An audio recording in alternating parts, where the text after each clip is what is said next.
pues le damos gracias a Dios por esta oportunidad que nos da de compartir este momento. Voy a pedirle al Espíritu Santo que nos dé su santa palabra para que en esta palabra podamos hacer esta reflexión. Y les voy a leer a ustedes de la carta de San Pablo a los Romanos, en el capítulo 11, desde el versículo 12. Dice: el nuevo pueblo elegido.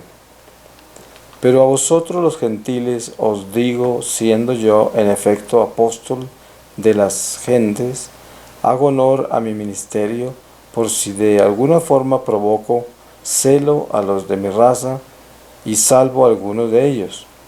Porque si su aprobación es reconciliación del mundo, ¿qué será su restauración sino una vida que surge de entre los muertos? Y si los primeros panes son santos, también la masa. Y si la raíz es santa, también las ramas.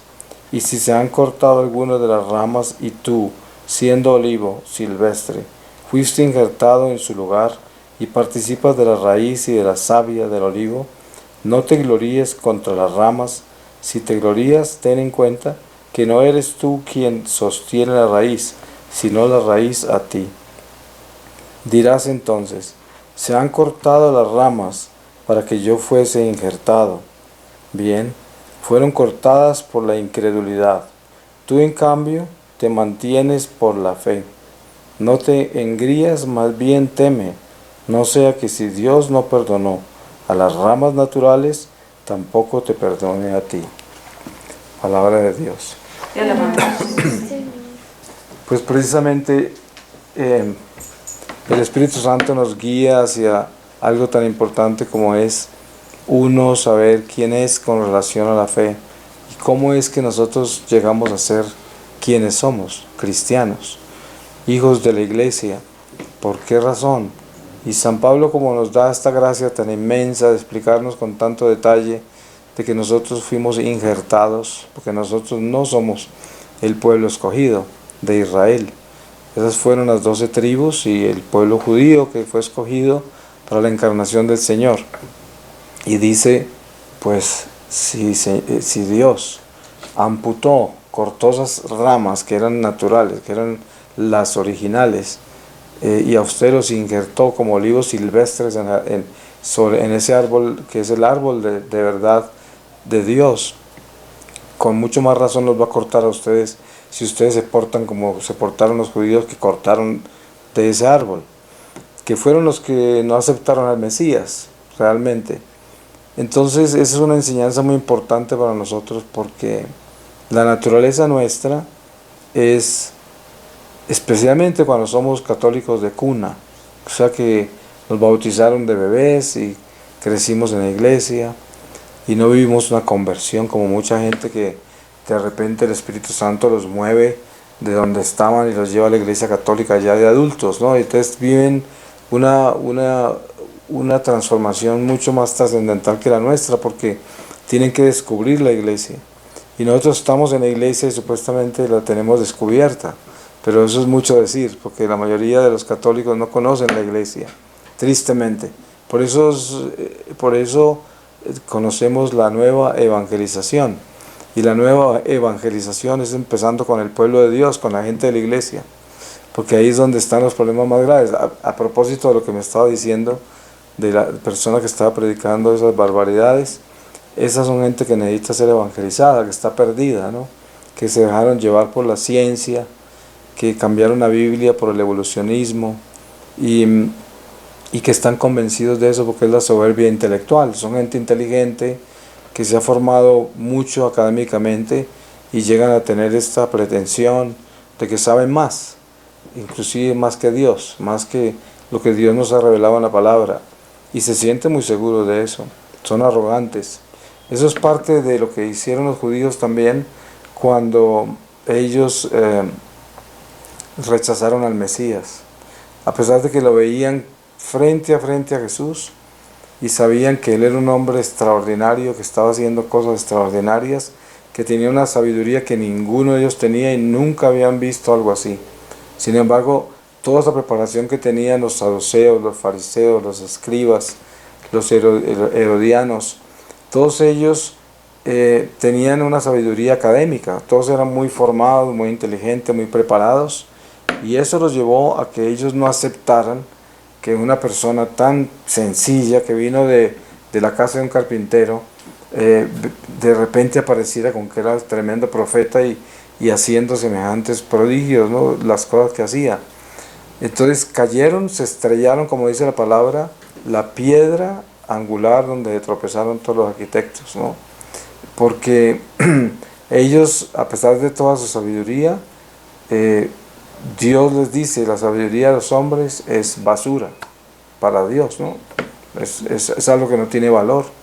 La prueba está que les probó que ellos se equivocaron. Así de que para nosotros es vital que en el crecimiento espiritual tengamos incluido algo que muy pocas veces miramos, y es que entendamos de que nosotros como gentiles, en el lenguaje de San Pablo, como gentiles fuimos injertados en este árbol, y Dios nos dio la oportunidad de encontrar la salvación por medio de ser injertados. Así de que primero que todo en nuestras oraciones, en nuestras reflexiones con el Señor, especialmente cuando estamos ante el Santísimo, nosotros debemos darle gracias a Dios por habernos injertado en ese árbol. Gracias a Dios por habernos hecho parte de ese pueblo de Dios que nos une al judaísmo, al pueblo escogido de Dios tan privilegiado, y a nosotros nos unió a ellos, porque nosotros somos judeo-cristianos. Así nos conocemos, porque es como en principio, antes de la llegada del Mesías, los extranjeros, gente de otras religiones se convertían al judaísmo y los circuncidaban y ya los consideraban parte del judaísmo. Cuando llegó Jesús ya no se necesitaba la circuncisión, porque Él vino a hablar de la circuncisión del corazón. Entonces era el cambio del corazón, la conversión, que era lo que no tenía todavía el pueblo de Dios. El pueblo de Dios se preparó para la encarnación de Cristo, pero no tenía todas las verdades. Y por eso San Pablo dice, ya quisieran los profetas de antaño y toda la gente de antes haber tenido lo que nosotros tenemos hoy, que es la revelación de Jesucristo, de todas las verdades. Entonces, estas personas que se circuncidaban, que vivían el judaísmo en esa forma, en esas tradiciones, todavía no tenían todas las verdades. Y por eso los apóstoles y todo este nuevo pueblo que se conoce como cristiano, que así lo llamó San Pablo en Antioquía la primera vez, cristianos, ya entra en el pueblo de Dios sin ser circuncidado. Se acaba toda esa tradición de la circuncisión y se acaban también muchísimas tradiciones judías que eran en gran parte escrupulosas. Ustedes seguramente han leído mucho eso en las escrituras. Y entonces nosotros tenemos esa necesidad inmensa de remontarnos al principio de la iglesia, para que no nos olvidemos de nuestras raíces. Miren que en esa palabra que leí de Romanos ahora, San Pablo hablaba de que no se olvide de que nosotros, al ser injertados, quedamos como parte de una rama. Pero ¿quién nos sostiene a nosotros? No es la rama, sino la raíz.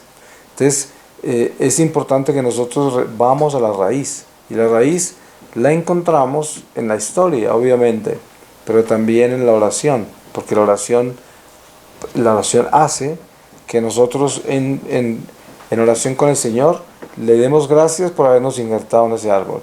Le pidamos que estemos conscientes de la raíz que nos sostiene a nosotros, que es la raíz de ese árbol. Y también que el Señor nos dé a nosotros ese espíritu cristiano, misionero, que nos entrega a nosotros la realidad consciente de que esta fe no es para nosotros solamente, que esta fe nos la dio Dios para compartirla, porque es luz en un mundo de tinieblas. Y esta gracia tan grande, esta lámpara que bajó del cielo para iluminarnos a cada uno, es para compartir esa luz con todos los que están en la oscuridad, que a propósito pues es lo que ustedes hacen acá en la misión que ustedes hacen. Están ustedes llevando ese amor de Cristo a la gente más necesitada, desamparada, perseguida, abusada. Y esos son los pequeñitos de Dios, esos son los pequeñitos de Dios, los que Dios más ama. Y esa es la misión del cristiano. Nosotros vamos a llegar donde aquellos que tanto nos necesitan, porque esa es la forma de nosotros dar testimonio de nuestra fe. Y encima de todo, de demostrar que nada de lo que tenemos nosotros es de nosotros, sino que se nos ha sido dado gratis, y Dios nos lo dio porque Él es bueno, y porque Él nos ama, y porque Él nos creó con amor, y por eso nos da todo lo que nos da. Y, yo hace unos años que no venía a Colombia, y estaba viniendo hacia acá hoy, del norte de Bogotá para acá, y estaba subiendo, creo que por la avenida Sexta o algo así, y por donde por donde volteó el conductor, estaba viendo todos esos puentes nuevos y todo, porque antes ahí no había nada, eso era una locura de tráfico y de camiones y cosas, y ahorita yo veía por allá como 3 pisos de puentes, y por allá arriba un Transmilenio y por acá no sé qué. Dice, qué cosa tan increíble todo lo que Dios nos ha dado, ¿no? Todo lo que el Señor nos ha dado, porque todo eso nos lo ha dado Él, todo el progreso, todas las cosas, son cosas materiales, y hay muchas batallas y corrupción y de todo en las ciudades, en las administraciones, porque es el mundo del César, como decía Jesús. Pero nada se mueve, sabemos nosotros, sin la voluntad de Dios. Entonces todas estas cosas nos las ha dado el Señor, y yo le daba gracias cuando venía para acá al Señor por todo eso, por esos puentes, por darle a la gente esa comodidad, porque así se mueven más rápido las cosas y la gente puede llegar más rápido a su trabajo. También le da gracias por todas esas motos que hay. La gente se queja de qué cantidad de motos. Yo digo, gracias a Dios por esas motos, porque toda esa gente que antes no podía transportarse y que ahora llega rápido al trabajo, va a buscar trabajo a otro lado, le dieron un medio de transporte, y esas son bendiciones de Dios, ¿no? Esa gente, claro, hay más de esos que cualquiera porque es lo más asequible, ¿no? Y gracias a Dios que las tienen. Pero todo eso son precisamente los detalles de la vida nuestra, donde uno ve la mano de Dios, cómo Dios nos va dando, nos va entregando, y uno tiene que apreciar eso, se tiene que dar cuenta que nada de eso es un accidente, eso no son cosas que solamente el hombre se las imagina en una esquina. Esas son cosas que Dios nos ha dado, y son cosas que son beneficios especiales que Dios le da a su pueblo, a su gente, son resultados de las oraciones de muchos. Mire todas estas iglesias aquí en Bogotá llenas de gente, no ve mucha gente ahí, hay muchísimos capillas de oración perpetua, también hay mucha gente mala disparando y matando y haciendo cosas horribles por ahí, y hace mucha bulla el mal, pero es mucha la gente buena, la gente que está trabajando con Dios, y por eso los frutos se ven. A mí me hablan de que tienen miedo, que ahora con esos guerrilleros que entraron formaron un partido, que esto se va a convertir en Venezuela. Y yo digo, aquí nunca entrará el comunismo a este país. Y eso lo sé yo de corazón. Porque el pueblo colombiano de todo tiene menos de comunista. Habrán unos cuantos por ahí, ideólogos de los pobrecitos de la Universidad Nacional que los engañan. Siempre, de ahí fue donde Castro sacó unos cuantos, se los inyectó a la chusma que había en los años 50, por ahí 60.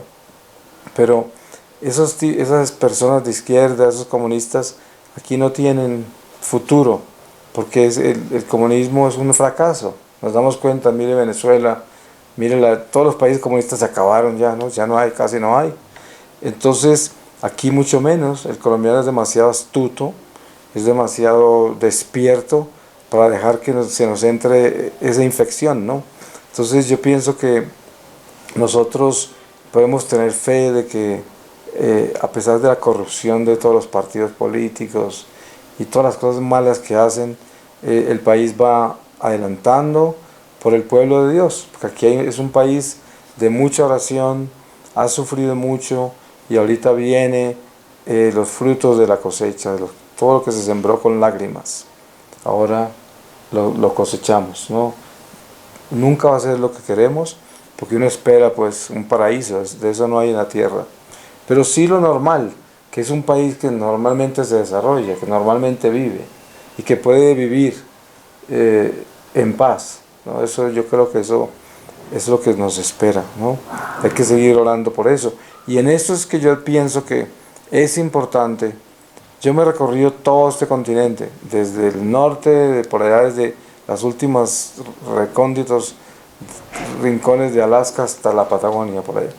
Y le cuento que yo he sido siempre muy orgulloso de este país, porque he visto lo que es, ¿no? Y cómo ha cambiado, cómo ha progresado, todo lo que pasa acá. Que Dios bendiga esta tierra y nos siga dando estos cambios, ¿no? Pero nosotros somos responsables de eso, precisamente de eso estoy hablando, las raíces. Es importante mirar las raíces de nuestra civilización colombiana, por ejemplo, son raíces de la iglesia, porque los españoles nos trajeron, obviamente, una cantidad de gente ambiciosa que venía detrás del oro, que hicieron cosas horribles con los indígenas, que se robaron el oro y las cosas valiosas se las llevaron para España, pero al mismo tiempo nos trajeron un regalo muy grande. Lo que esos ladrones de oro no sabían era que fue más importante que nos trajeran a Cristo a que se robaran el oro, ¿no? Entonces ellos se fueron convencidos que se habían llevado el tesoro más grande, cuando en realidad nos habían dejado algo mucho mejor, ¿no? Entonces, ese oro que se llevaron, de todas maneras, ¿qué hubiera pasado con ese oro si se hubiera quedado acá? Nada especial. Unos pocos hubieran disfrutado de eso y el resto hubieran estado con hambre o algo.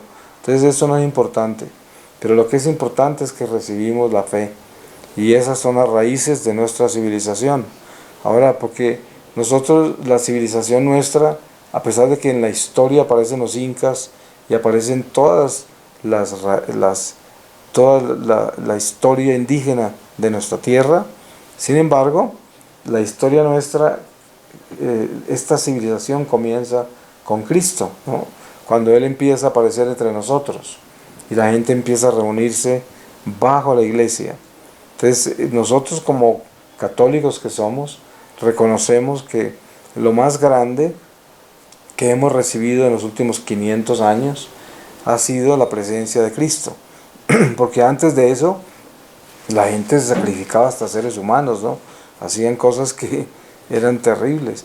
Y después de eso empezó todo a cambiar y se empezó a entrar en conciencia de respetar al prójimo, de hacer cosas que organizarse de una mejor manera. Paralelamente, obviamente, estaba la injusticia de los españoles, ¿no? Obviamente, uno no se puede olvidar de eso. Porque así como venía un fraile español, así venía un conquistador. Y ambos tenían un interés muy diferente. Estos hacían cosas horribles, pero el fraile hacía cosas muy buenas. Entonces todo eso se equilibra. Es la cizaña enredada en la buena hierba. Siempre es así en las cosas de Dios. Y ahí lo vemos muy claro en la conquista. Esa cizaña metida ahí, que eran esos conquistadores. Entonces, obviamente me imagino que no todos eran malos. Debió haber uno que otro bueno. De esos no se habla. Entonces, yo digo que teniendo en cuenta lo importante que es reconocer lo que Dios nos da, ustedes podrán ver en las Escrituras cómo en el Antiguo Testamento hay leyes de Dios que le prohíbe al pueblo de Dios casarse con extranjeros, irse a otras naciones, a no ser de que sea en conquista o en guerra o algo, les pide quedarse donde los llamó, ahí donde están, donde pertenecen. Y yo he entendido eso muy claramente porque como yo fui extranjero desde los 18 años hasta mi conversión, que eso fue en el año 97. Entonces se pueden imaginar, esto fueron muchísimos años en que yo estuve viviendo en Alemania, en los Estados Unidos y siempre extranjero. Obviamente que en esa época pues era muy joven y estaba estudiando y después haciendo mis trabajos y me entretuve, ni me di cuenta que era extranjero. Pero hoy que soy misionero y que he viajado por tantos lugares del mundo y que me he encontrado a tanta gente de acá de nuestro país viviendo en otros lados y tanta gente de otros países viviendo en otros países como extranjeros, yo siempre les digo, miren, uno de los peores errores, a no ser de que sea para defender su vida o que lo van a matar, ¿no? Como el exilio, ¿cierto? O que lo hayan botado a su país. Uno de los peores errores es emigrar. Es preferible quedarse uno con lo poquito que tenga para comer en su propia tierra que irse a otro país a ser discriminado, pisoteado, perseguido, humillado, Eso es lo que viven los extranjeros. Esa es la tristeza de toda esa gente latina que vive en Estados Unidos, por ejemplo. Ese es un país 100% racista. Ahora está en manos de los blancos racistas que quieren casi que eliminar. Si no fuera por lo que hizo Hitler ya, esta gente estaría hablando fácilmente de incinerar a los extranjeros, porque así esa es la naturaleza de ellos, ¿no? Estos blancos supremacistas son gente mala, ¿no? Y están llenos de odio.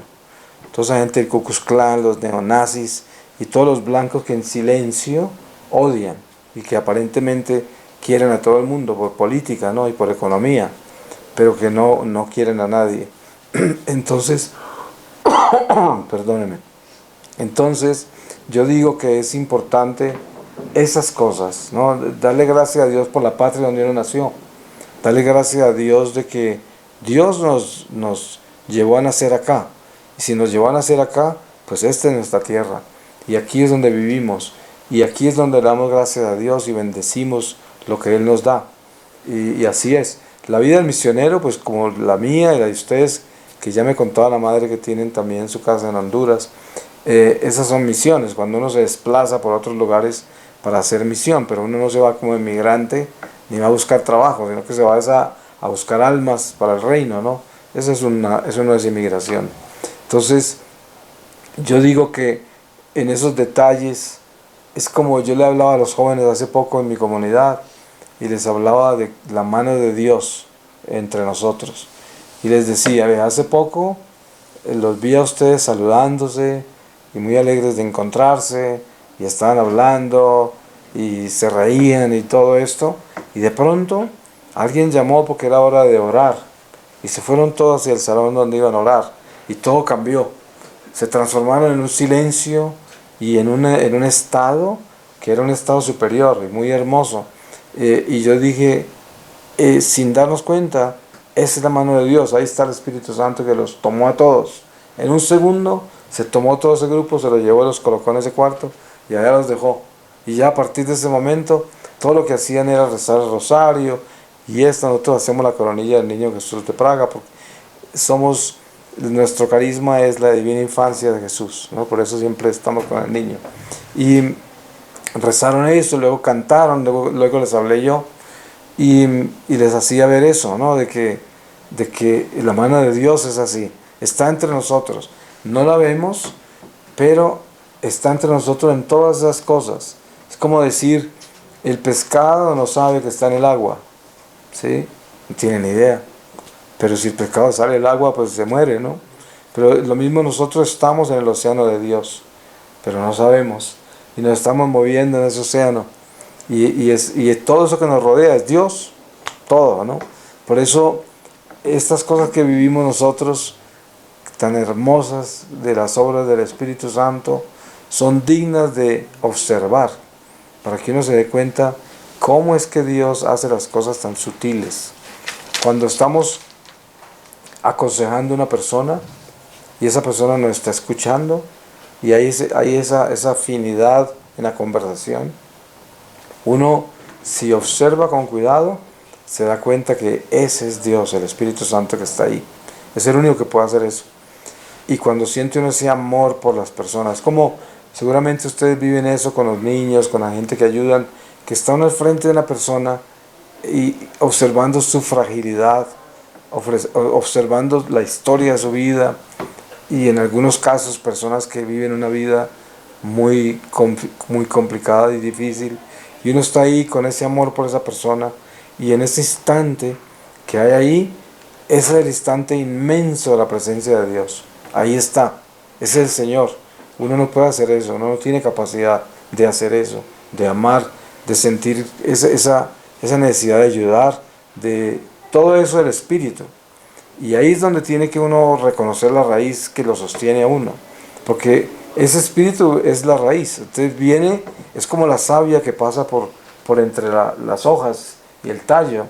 Ese Espíritu Santo es esa savia, le pasa uno por todos lados, y es el que le da la fuerza para estar interesado en ayudarle a esa personita, y en el corazón siente un cariño, una ternura por esa persona que lo lleva a uno a tener paciencia, tolerancia, compasión, y a dar lo mejor de uno para que esa personita reciba todo lo que necesita.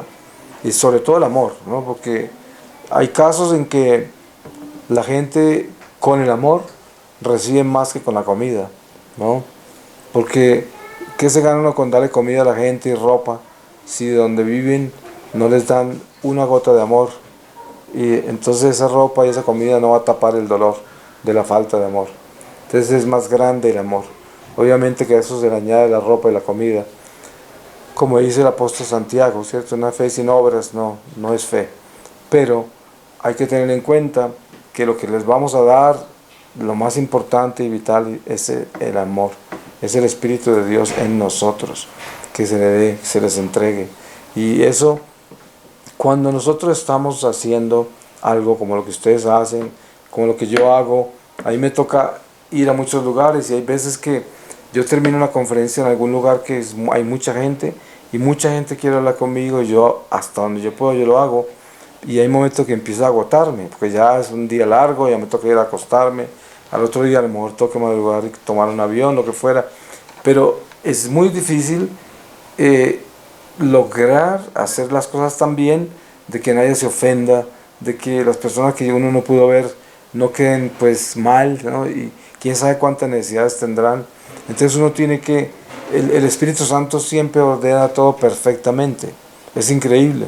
Si uno está dispuesto, por ejemplo, yo me he dado cuenta, si yo tengo en mi corazón la intención de atender 100 personas, sabiendo que no las voy a poder atender, sino por lo menos por ahí 20, entonces, pero la intención mía de atender las 100 personas, el Señor soluciona eso, Él lo soluciona, en el corazón de los 80 que se quedaron sin ser atendidos, en el corazón, ahí les deja la paz, porque estuvieron ahí, estaban esperando y sabían que la intención era atenderlos, que todo estaba abierto, pero no se pudo hacer y el Espíritu Santo les da el entendimiento, les da toda esa sabiduría y se van en paz. Y seguramente a muchos les soluciona en una forma misteriosa, como si hubiesen recibido un consejo, ¿no? O como si hubiesen tenido la oportunidad de desahogarse. Entonces, todo eso tiene que ver con la intención del corazón. Si uno tiene esa intención, el Señor se la perfecciona, se la completa. Es como cuando hablo yo de lo que es la muerte del justo. Cuando el justo muere, obviamente no es perfecto y tampoco es santo, por muy bueno que haya sido. Tiene que santificarse y solo Dios puede darnos eso.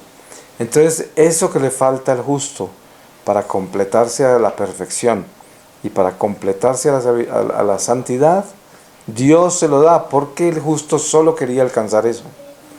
Si no hubiera querido solo alcanzar eso, no se lo da. Pero como el justo tan solo quería ser perfecto y santo, eso es lo que completa el Señor cuando lo encuentra. Entonces, por eso es importante que nosotros tengamos claros qué es lo que realmente deseamos alcanzar.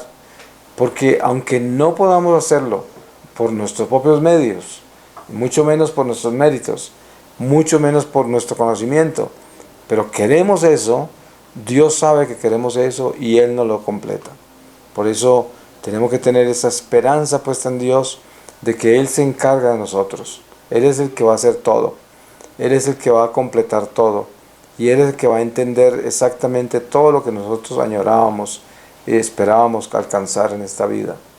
Le voy a pedir al Señor su palabra para que cerremos esta reflexión. Y les voy a leer de el profeta Jeremías. Este es el capítulo 49 que se refiere a Amón. A los hijos de Amón, esto dice el Señor: ¿es que no tiene hijos Israel? ¿Es que no tiene heredero? ¿Por qué Milcom tomó la heredad de Gad y su pueblo habita en sus ciudades? Por eso vienen días, oráculo del Señor, en que haré oír contra Rabá de los amonitas el toque de combate. Se convertirá en colina de ruinas, sus hijas serán abrazadas por el fuego, e Israel heredará a quienes lo heredaron, dice el Señor. Palabra de Dios. cuando oímos estas palabras uno piensa, ¿y esto? No. ¿Cómo se interpreta eso en la vida nuestra?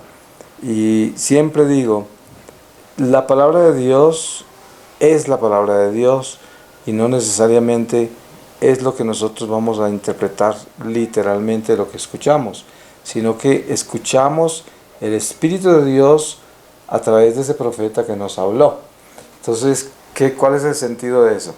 El mejor ejemplo que yo tengo es el niño pequeño que va de la mano del padre y el padre le está hablando de una cantidad de cosas que el niño no entiende, pero el niño no quiere que el padre deje de hablarle porque ama al padre y el padre ama al hijo. El padre no espera que el hijo le entienda, pero van caminando y van en una conversación, y eso es la Biblia con nosotros, eso es Dios con nosotros.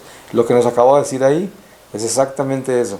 Unos niños que van de la mano de Dios y nos habló, nosotros quedamos como así, pero no queremos que nos deje de hablar, que ese espíritu esté siempre con nosotros. Por eso el error del protestantismo con Lutero fue tratar de todo lo que leen ahí, sacarle una interpretación y hacer de eso quién sabe cuántas cosas. Nosotros en el espíritu de la iglesia desde el principio siempre hemos meditado la palabra, hemos vivido con la palabra, pero más que todo entendiendo que es el Espíritu de Dios en la palabra y que no necesitamos necesariamente escudriñar en cada palabra que nos dice, especialmente con el misterio del Antiguo Testamento, porque esto no es magia, esto no son sortilegios, esto no es algo que uno abre aquí y dice, ya sé, Señor, ¿a qué horas quiere que yo coma? Sí, según esto, este profeta comió a las 3, lo que decía acá, a esa es la hora que él quiere que yo coma. Así no es adivinación lo que nosotros tenemos en las Escrituras, tenemos espíritu, y el espíritu se lleva con el espíritu. Obviamente que dentro de nuestra oración y nuestras meditaciones, nosotros abrimos las Escrituras y a veces encontramos un pasaje que nos habla directamente a lo que estamos haciendo. Pues eso es muy bonito y gracias a Dios que Él hace eso con nosotros cuando Él quiere. Eso está bien. Lo importante es uno no hacer de eso un hábito de adivinación, que para todos está haciendo eso, ¿no? Porque eso lo hace mucha gente, especialmente las sectas, no hacen eso. Entonces uno tiene que tener cuidado. Pues, amén. Amén. Sí.